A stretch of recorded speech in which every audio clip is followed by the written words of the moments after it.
মধ্যে প্রথম করণীয় হলো শাবানের 29 তারিখে পশ্চিম আকাশে রমজানের চাঁদ তালাশ করা। এটা একটা আমল।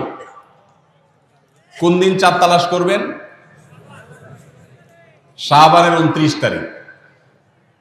এই বছর আমাদের দেশে শাবানের 29 তারিখ কবে হচ্ছে?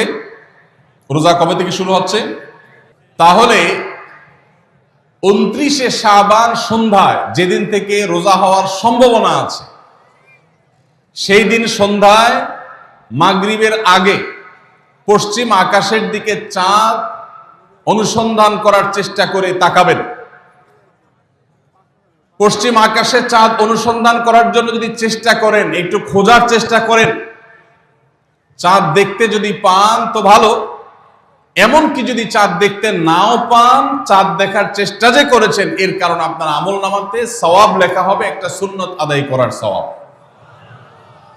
ভাইরা আমার, আমরা আমাদের ছেলেবেলায়, আমাদের শৈশবে রমজানের আনন্দ আঁচ করতাম পশ্চিম আকাশের চাঁদ দেখে। ঈদের আনন্দের সূচনা এবং শুরুই হতো ঈদের চাঁদ দেখার মধ্য দিয়ে। এমন একটা সময় আমরা এখন এসে পৌঁছেছি যে সময়ে সবাই চাঁদ তালাশ করে, কিন্তু সেটা আকাশে না, ফেসবুকে। ঠিক না ঠিক? চাঁদ কি ফেসবুকে উঠে না আকাশে উঠে?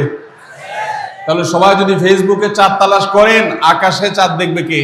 ও ইসলামী ফাউন্ডেশনের হেলাল কমিটি, চাঁদ দেখা কমিটির কিছু মানুষ,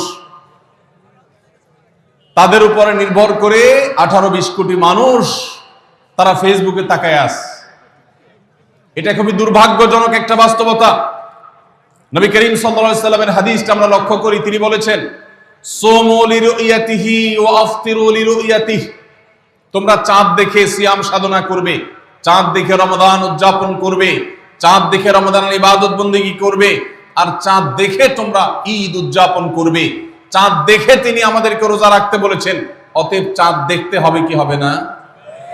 ভাইরা আমার, বিলুপ্ত হওয়া মৃত প্রায় সুন্নাহগুলোর মধ্যে থেকে একটা হলো চাঁদ তালাশ করার সুন্নাহ।